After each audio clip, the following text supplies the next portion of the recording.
नाज़रीन, आप देख रहे हैं मेरा पॉडकास्ट टॉकिंग ट्रेंड और मैं हूं फरियाल अंजुम। आज हमारे साथ एक ऐसे गेस्ट मौजूद हैं जो जिनका ताल्लुक एजुकेशन, मेडिकल और एमबीबीएस की फील्ड से। लाइक एमबीबीएस वो इस तरह से कि वो जो पेरेंट्स ख्वाब देखते हैं कि हमारा बच्चा एमबीबीएस बने और एमबीबीएस करे, डॉक्टर बने। तो जो हमारे साथ आज गेस्ट मौजूद हैं वो आपको एक बहुत अच्छी सी गाइड इस हवाले से भी देंगे। प्लस वो एक मोटिवेशनल स्पीकर है, इसके साथ-साथ वो एंटी नार्कोटिक्स एक्टिविटीज़ में भी काफ़ी जो है गाहे-बहाए अपनी खिदमत सर-अंजाम देते रहते हैं। ह्यूमन वेलफेयर के लिए काम कर रहे हैं, सोशल एक्टिविस्ट हैं, प्लस ब्रेनस्टॉर्मिंग एक्टिविटीज़ के लिए वो बड़े जाने-माने जानते हैं। सो we are glad, we are honored to have a very renowned and a very intellectual person, a very intellectual guest with us, Mr. Adil Khan. अस्सलाम वालेकुम। कैसे हैं सर आप? अल्हम्दुलिल्लाह। जी सर, मैंने कुछ कहते हैं ना चीदा-चीदा या कुछ चंद बातें जो है मैंने आपके बारे में कही। पहले तो ये कि आप माशाल्लाह एक मेडिकल कॉलेज में एडमिनिस्ट्रेटिव टास्क जी, अंजाम दे रहे हैं। दूसरा, आप एंटी नार्कोटिक्स पे काम कर रहे हैं ब्रेन एम्बेसडर। माशाल्लाह। तीसरा, आप मोटिवेशनल स्पीकर हैं। चौथा, आप ब्रेनस्टॉर्मिंग एक्टिविटीज़ करवाते हैं, how to exactly. Keep use your mind actively and effectively. Plus आप सोशल एक्टिविस्ट भी हैं। तो इतनी सारी आपकी माशाल्लाह एक्टिविटीज़ हैं, इतने सारे काम आप कर रहे हैं इंसानों के लिए। तो किस तरह से मैनेज करते हैं? किस तरह से टाइम निकालते हैं? क्या अपने लिए कुछ वक़्त बचता है? इसमें यही कहूँगा, सबसे पहले तो मेरा नाम मोहम्मद आदिल मलिक है। हुँ। सबसे पहले मैं अपने इदारे का शुक्रिया करूँगा, यूनाइटेड मेडिकल कॉलेज में रीजनल हेड हूँ। मेरे ऑनर ने बहुत मुझे सपोर्ट किया, उसमें सोशल एक्टिविटीज़ के लिए निकलने के लिए मेरे ऑनर ने मुझे इजाज़त दी कि आप जाएँ, खिदमत करें पाकिस्तान के अवाम के लिए। तो अल्हम्दुलिल्लाह टाइम निकल जाता है, सुबह से निकलता हूँ, रात हो जाती है। तो कॉलेज को भी देख रहा होता हूँ, कॉलेज के मैटर्स को भी, और ट्रेनिंग्स, एंटी नारकोटिक्स का ब्रांड एम्बेसडर हूँ। माशाल्लाह। तो ये वर्कशॉप करवा रहा होता हूँ, ये मेरा पैशन और प्रोफ़ेशन अल्हम्दुलिल्लाह एक है, तो इसलिए टाइम का पता नहीं चलता। सही। और पता है, प्लस आप एक काम जिससे आप खिदमत खल्क भी कर रहे होते हो ना, एग्ज़ैक्टली, तो जज़्बा और जो आपका करेज है वो बढ़ जाता है। एक सिंपल एग्ज़ैक्टली। प्लेन जॉब करना इज़ डिफरेंट। जी, और माशाल्लाह आप जो काम कर रहे हो उसमें खिदमत खल्क का भी उनसे जी। शामिल है। अच्छा, ये बताएँ, आप माशाल्लाह मेडिकल की जो एडमिशन्स बच्चे लेते हैं एमबीबीएस के हवाले से, बहुत सारे ऐसे पेरेंट्स हैं। हर माँ-बाप का ख्वाब होता है, ख्वाहिश होती है कि बेटा या बेटी उनका डॉक्टर बने। राइट। तो आपके पास आपके कॉलेज में भी आते होंगे जी। एडमिशन्स वगैरह, तो क्या क्राइटेरिया होता है सिलेक्शन का? इसमें टोटली मेरिट के ऊपर सिलेक्शंस होती है, हर साल 100 सीट्स होती हैं, तो हम लोग बच्चे अप्लाई करते हैं ऑनलाइन, उसके सही। ऊपर प्रायोरिटी में हमारे कॉलेज का नाम एंटर करते हैं, हुँ, और उनको मेरिट बेस पे एनडी-कैट में अच्छी परसेंटेज होती है उनकी, ए हुँ। लेवल और ओ लेवल का अगर स्टूडेंट है तो उसके क्राइटेरिया होता है, मेरिट पे बच्चा उतरता है तो हम बिल्कुल उसको एडमिशन दे रहे हैं। ये बहुत अच्छी बात है कि आप मेरिट को ज़्यादा एग्ज़ैक्टली। फ़ोकस करते हैं। फिर एडमिशन के बाद लाइक उनका वही ग्रेजुएशन जी, प्लस फिर उसके बाद हाउस जॉब वग़ैरह का क्या एग्ज़ैक्टली। सिलसिला होता है? हाउस जॉब हमारे पास ही करनी होती है, हमारे साथ ही क्रीक जनरल हॉस्पिटल है, बच्चा वहाँ पे जाके हाउस हाउस जॉब करता है, फिर उसके बाद अप्लाई करता है, उसको फिर अच्छी जॉब मिल जाती है, पाकिस्तान में भी और पाकिस्तान से बाहर। अच्छा, ये जो है आपका पीएमडीसी पाकिस्तान मेडिकल जी, डेंटल काउंसिल से जो एफ़िलिएटेड है, रजिस्टर्ड है? बिल्कुल, बिल्कुल रजिस्टर्ड है। सही। कराची के अंदर सेकंड नंबर के ऊपर हमारा कॉलेज का नाम आता है, पहले पे आगा खान है, जी। दूसरे पे हमारा कॉलेज है। माशाल्लाह, तो कितनी सक्सेस स्टोरीज़ हैं? आपको कितना अरसा हो गया और आप की नज़र में कितने ऐसे बैचेज़ हैं और कितना नंबर ऑफ डॉक्टर्स आप प्रोड्यूस कर चुके हैं? देखिए हमारे पास, मैं मुझे तो 3 साल हुए हैं इस इदारे में, माशाल्लाह नंबर ऑफ डॉक्टर्स तो अनगिनत हैं, कुछ बाहर भी जा चुके हैं, कुछ यहाँ पे भी हैं, 200 डॉक्टर्स तो हमारे पास हमारे हॉस्पिटल में ही हैं। सही, यूनाइटेड हॉस्पिटल भी हमारा ही है, क्रीक सही, जनरल हॉस्पिटल भी है, तो सही, अल्हम्दुलिल्लाह रेशियो अच्छा है, और काफ़ी लोगों के करियर बने, सक्सेस स्टोरी हमारे फेसबुक के पेज पे भी है, सही। तो ये है। अच्छा, सेकंडली आपसे मैं जानना चाहूँगी, एंटी नार्कोटिक्स पे काम कर रहे हैं, जी, तो किस डोमेन पे काम कर रहे हैं? क्या आपका जो है टारगेट जो होता है कि किस तरह की जेंट्री, सिर्फ बच्चे, क्योंकि ये तो एक चीज़ ऐसी है कि हम देखते हैं कि हर एज जी, के लोग हैं।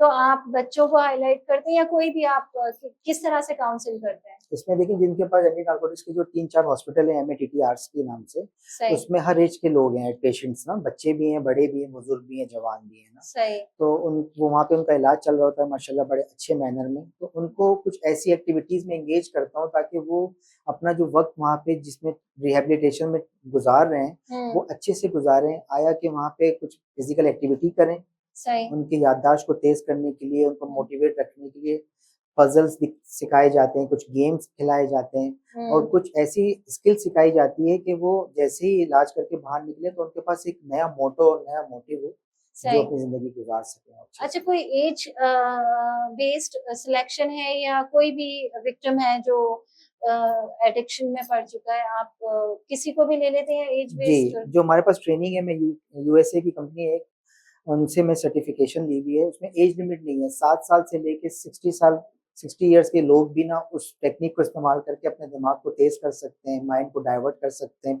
नेगेटिव थिंकिंग से पॉजिटिव थिंकिंग की तरफ, तो सही। एज लिमिट नहीं है हमारा।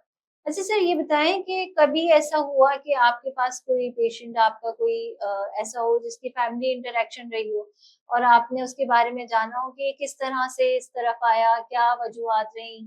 क्योंकि कोई ना कोई रीज़न जी, ज़रूर बनता है, कोई ना एग्ज़ैक्टली। कोई नेग्लिजेंस होती है। तो कभी ऐसा इत्तेफ़ाक हुआ जानने का कि क्या वजूहात बनी? एक रीसेंट केस बताता हूँ सर, एक स्टोरी है, रियल स्टोरी है। हुँ, स्कूल लाइफ में लोग एक लड़के को लड़की के साथ मोहब्बत हो गई तो उन्होंने फिर लव मैरिज का फैसला किया। हुँ, माँ-बाप राज़ी नहीं थे, फिर कुछ अरसे बाद माँ-बाप राज़ी हो गए। हुँ, अनफॉर्च्यूनेटली लड़की चली गई कनाडा, हुँ, अपन शिफ्ट हो गई, तो हुँ, लड़की ने लड़की को कहा कि मैं 2 साल के बाद तुम्हें वापस आऊँगी पाकिस्तान तो तुमसे शादी करूँगी। लड़का हुँ, भी नॉर्मल मम्मी-डैडी लड़का, हुँ, लड़की भी अच्छी, फैमिली भी अच्छी। तो हुँ, जब कनाडा लड़की चली गई तो 2 साल के बाद आने का जो प्रॉमिस था वो कुछ वजूहात की वजह से वो नहीं आ पाई। सही। 3 साल लग गए, तो लड़का समझा कि अब ये वहाँ चली गई है हुँ, और ये अब वापस नहीं आएगी। तो हुँ, उस सिलसिले में ना वो लड़का पहले सिगरेट पे आया, फिर उसके बाद मंशियात की तरफ चर्च की तरफ आ गया, आपको पता है और भी चीज़ें होती हैं। हाँ, तो इसके अंदर बेचारे ने लड़की ने 4 साल लगा दिए, हाँ, 2 साल तक वो इसी मंशियात में रख पड़ा रहा। वो हाँ, आई वापस तो उस हालत में वो लड़का नहीं था, जिसमें वो छोड़ छोड़ के के गए। गई थी। लेकिन फिर भी माशाल्लाह वो लॉयल थी और हाँ, ईमानदार थी, सच्चा प्यार था उसका, तो उसने फिर आके शादी तो करी, हाँ, लेकिन अब उसको ले जाने के लिए उसकी हालत ऐसी नहीं है कि वो बाहर हाँ, ले जा सके। सही। आपको पता है वो बाल बढ़ा लेते हैं और फिर वो उनकी हाँ, हालत ऐसी हो जाती है। बिल्कुल अनहाइजीन हो जाते एग्ज़ैक्टली, हैं, तो इस तरह। उसमें फिर अभी इनका इलाज चल रहा है, दुआ हुँ, करें कि वो चले जाएँ। ये रिसेंटली स्टोरीज़ हैं ऐसी कि ओह! लेकिन सच अ टचिंग स्टोरी और पता है ये इसका ये भी एक हम देख सकते हैं कि आजकल की जो जनरेशन है इसमें बर्दाश्त नहीं है, बर्दाश्त नहीं है, सब्र नहीं है। सब्र नहीं है। जल्दी जी, हाइपर एक्टिव हो जाती है, जल्दी डिसीजन बना लेती है एग्ज़ैक्टली, कि अब ये नहीं तो ये नहीं, इस तरह से। ऐसा नहीं होगा मतलब वो ओवरथिंकिंग करने लग जाते ओवरथिंकिंग हैं। कि उसने बेवफ़ाई कर दी जी। इस तरह से।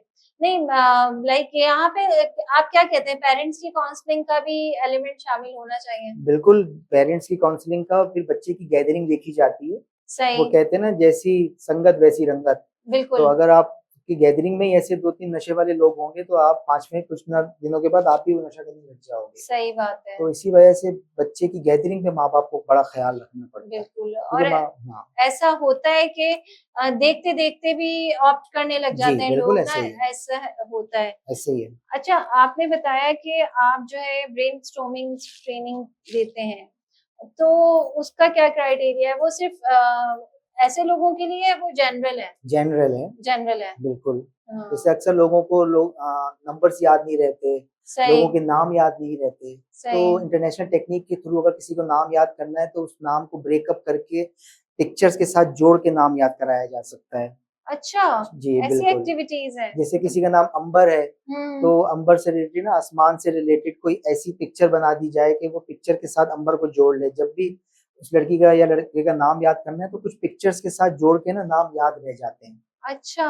तो इसी वजह से और भी टेक्निक्स हैं अगर हुँ, लोगों की याददाश्त कमज़ोर है, तो उसमें 5 सेंसेस इस्तेमाल होते हैं ना अगर, हाँ, तो वो चीज़ें देर तक याद रहती हैं। मिसाल के तौर पे आपको अपनी कोई बर्थडे हो जिसके अंदर केक कटा हो, माँ-बाप हुँ, ने हग किया हो, तो ऐसे ओकेजन्स बंदे को याद रहते हैं। बिल्कुल क्योंकि ऐसी है। उसके अंदर आपके 5 सेंसेस इस्तेमाल हो रहे हैं, आइज़, नोज़, हुँ, ईयर्स, टच, इमोशंस, फीलिंग्स। सही, कोई एक्सीडेंट हो जाता है तो वो आपको याद रहता है क्योंकि उसके अंदर बिल्कुल। भी आपका हार्ट आप उसको टच करते हैं, आप उसका ब्लड देखते हैं, आपका दिल थोड़ा उदास होता है, तो वो 5 सेंसेस जिस जगह पे भी इस्तेमाल होते हैं ना, तो वो हाँ, चीज़ याद रहती है। अच्छा। तो हम याददाश्त को तेज़ करने के लिए 5 सेंसेस को एक्टिव रखते हैं कि आप इनको एक्टिव रखेंगे तो वो आपको ये तो याद बहुत अच्छी रहेगा। बात है क्योंकि एग्ज़ैक्टली। बढ़ती हुई उम्र के साथ ये जो जी, भूलने का मर्ज़ है ये बढ़ता जाता ऐसे है ही ना? है। और लाइक आजकल तो वैसे भी हम देखते हैं कि जो हालत 50 प्लस में होती थी अब हम देख रहे हैं कि वो बच्चों की 30-40 प्लस में होने लगी है। उसकी वजह भी ये है कि मिसमैनेजमेंट।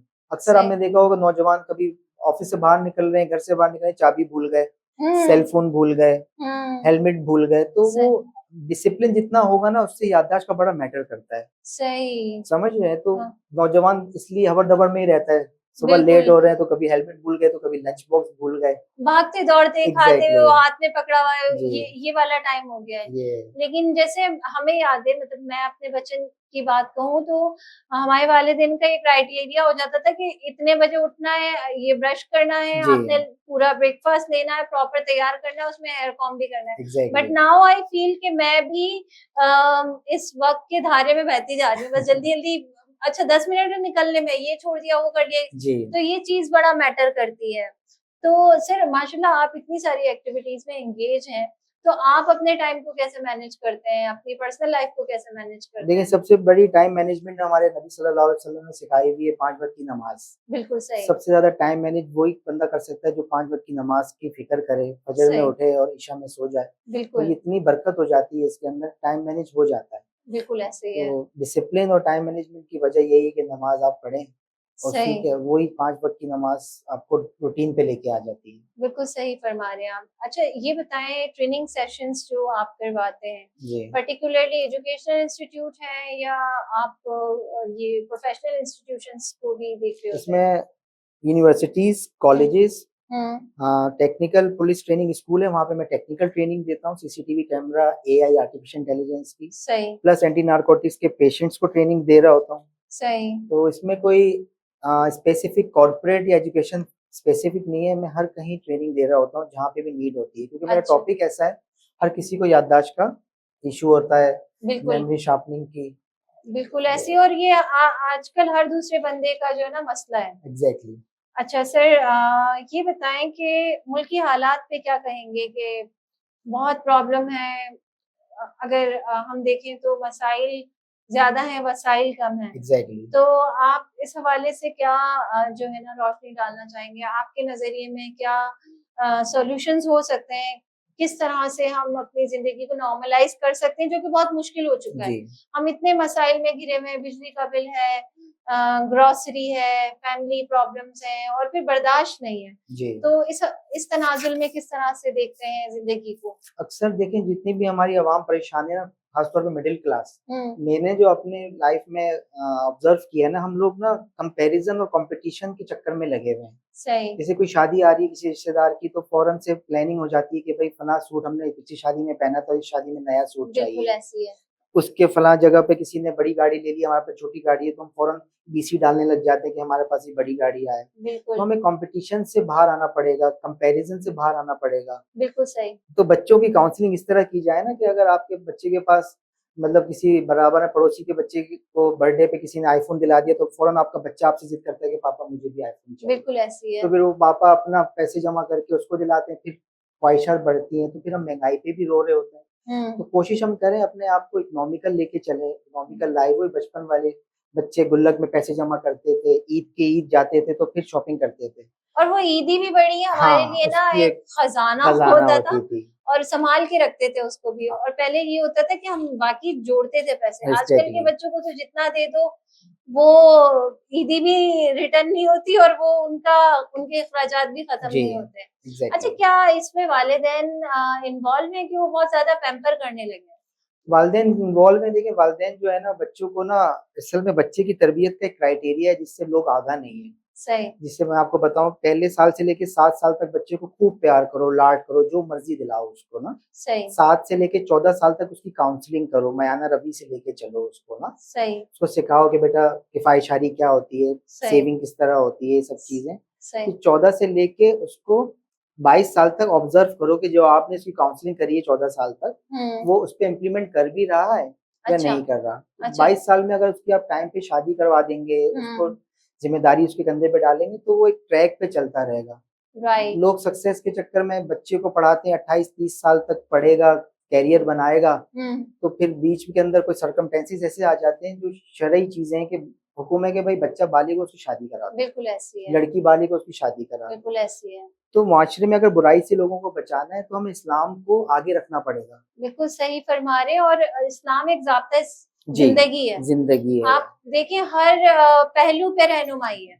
कोई ऐसे ही है, ऐसा मैटर नहीं है कि अगर हम जिसको ना देखें तो उसका सॉल्यूशन ना मिले। बिल्कुल एक ऐसे ही। मुकम्मल दीन के तौर पे उतारा गया है इस्लाम को, तो हम ये देखते हैं कि बाकी जो कवायद और ज़वाबित अल्लाह पाक ने तय किए हैं, जो शरई हिसाब से हैं, उनको फॉलो करते हुए ज़िंदगी इतनी आसान लगती है। एग्ज़ैक्टली। तो सर अब मैं वैसे तो हम अपने प्रोग्राम में जो हमारे गेस्ट आते हैं उनके साथ एक गेम खेलते हैं, लेकिन मैं ये चाहूंगी कोई ऐसी एक्टिविटी आप बताएं। आजकल लोगों में ना स्लीप रिलेटेड बड़े इशू हैं कि वो सो नहीं पाते हैं, सही रात है। में नींद बड़ी मुश्किल से आती है। भले सारा दिन के थके हो, नींद आ भी रही होती है लेकिन सो नहीं पाते हैं। जी। तो उसके लिए कोई ऐसा बताएं तरीका कि जिससे उनकी स्लीपनेस जो है वो इजी हो जाए। देखिए, इसमें कुछ चीज़ें ऐसी होती है ना, ये इलाज ऐसे है, हर किसी के नींद ना आने की वजूहत अलग है। सही है। ठीक है, किसी ने अपना रूटीन ही ऐसा बनाया हुआ है और कोई टेंशन ले रहा है तो उसको नींद नहीं आ रही। इसके अंदर मेडिकल पॉइंट ऑफ व्यू से तो एक नींद की एक टैबलेट आती है लेक्सोटनल, उसको अगर आदि यूज़ करने लगे शुरू में सिर्फ एज़ अ मतलब हैबिचुअल ना हो, शुरू में आप लेक्सोटनल हाफ टैबलेट खाएँ और सो जाएँ, इससे भी नींद आ जाती है। और जब आप उठते हैं तो क्योंकि नींद ना आना मतलब आपका दिमाग चल रहा है। दिमाग को स्टॉप करने के लिए या तो आप इशा के बाद सो जाएँ और फजर में उठेंगे ना, फजर में उठें, इशा के बाद सो जाएँ तो आपको नींद आ जाएगी। अब आप सो रहे हो फजर से 3 घंटे 4 घंटे पहले हो, तो फिर आपको तो दिन में नींद नहीं आएगी और रात में आप जागोगे। सही। तो इसी वजह से यही है कि रात को ज़िक्र करके सोएँ, दुआ पढ़ के सोएँ, वुज़ू करके सोएँ, नींद आ जाएगी। लेकिन वही है कि आजकल का नौजवान जो है इन छोटे लेक्चरों को ना लाइट लेता है। अच्छा सर, ये एक वो है ना कि आजकल की जनरेशन रात भर मोबाइल में लगी हुई है, और वो जो कहते हैं ना कि एक एक्सपेरिमेंट किया गया था, नाज़ीज़ एक्सपेरिमेंट, शायद आपने सुना हो कि चंद लोगों को एक रूम में बंद करके उनको सोने नहीं दिया गया था, और आफ्टर सम डेज उनमें से कुछ लोग ऐसे थे कि वो इतने एक्सट्रीम हो गए थे कि अपना गोश्त खाने लगे थे, और गोश्त खाने लगे थे, ज़ोर-ज़ोर से चिल्लाने लगे थे। और फिर ये था कि उनमें से कुछ ने तो खुद को ख़त्म कर लिया था, 2-3 ऐसे लोग थे जो बचे थे। तो उन्होंने ये डिमांड की थी कि हमें वापस उस रूम में छोड़ दिया जाए, क्योंकि उनको सोने नहीं दिया जा रहा था। ये जो वो हुई थी ना, रशियन रिसर्चेज़ जो हो रही थी, जो डिफरेंट एक्सपेरिमेंट किए गए थे, तो ये उसी में से एक थी। तो आजकल की जनरेशन आप देखिए कैसी है कि उनमें भी वो बर्दाश्त नहीं है, फ्रस्ट्रेशन है बहुत ज़्यादा, और मतलब ये रीज़न यही है कि रात भर जागते हैं, मोबाइल देखते हैं। अच्छा, मोबाइल में ऐसी रेज़ होती है, उसकी ब्राइटनेस इतनी हाई होती है जो आपको ना सोने नहीं देती। बिल्कुल। ठीक है, तो उसको एक ऑप्शन होता है मोबाइल में अल्ट्रावायलेट रेज़ को ऑफ करने का। सही। तो उसको ऑफ करा जाए तो भी नींद आ जाती है, प्लस अपने नोटिफ़िकेशंस ऑफ करके लेटें। सही। सेल ऑन चार्ज पे लगा हुआ होता है, वाईफ़ाई ऑन होता है, नोटिफ़िकेशन पे नोटिफ़िकेशन आती है, रेज़ आती हैं, तो वो आपको सोने नहीं देती। सेल को दूर रख के सोएँ तो इससे भी नींद में बड़ा फ़र्क पड़ता है। सही, ये अच्छी टिप्स है। और sir thank you so much for the great idea. सबसे पहले आपने ज़िक्र-ओ-अस्कार करना है अल्लाह पाक को याद करके, और वैसे भी पता है जब आप नमाज़ या कोई ऐसी एक्टिविटी करते हैं ना दीन की तरफ से, तो शैतान भी लग जाता है आपको सुलाने। तो वो कहते हैं कि आप जब कभी ऐसा काम कर रहे होते हैं तो शैतान की पूरी कोशिश होती है कि आप सो जाएँ। तो वो भी करेंगे तो आपको जो है अफ़ाक़ा होगा, और ज़िक्र-ओ-अस्कार की बरकत से तो ज़िंदगी भी अच्छी आपकी हो जाएगी। तो आपकी टिप्स पे, आपके आइडियाज़ पे हम आपको गिफ्ट देना चाहेंगे sir, thank you so much. तो जज़ाकल्लाह सर, बहुत अच्छी आपने एडवाइस दी, और हम सबको अपनी ज़िंदगी में ज़ाब्ता इस्लाम रखना चाहिए, और दीन पर चलेंगे तो ज़िंदगी यकीनन आसान होगी, और हम सबको अल्लाह पाक हिदायत के रास्ते पे ही चलाए।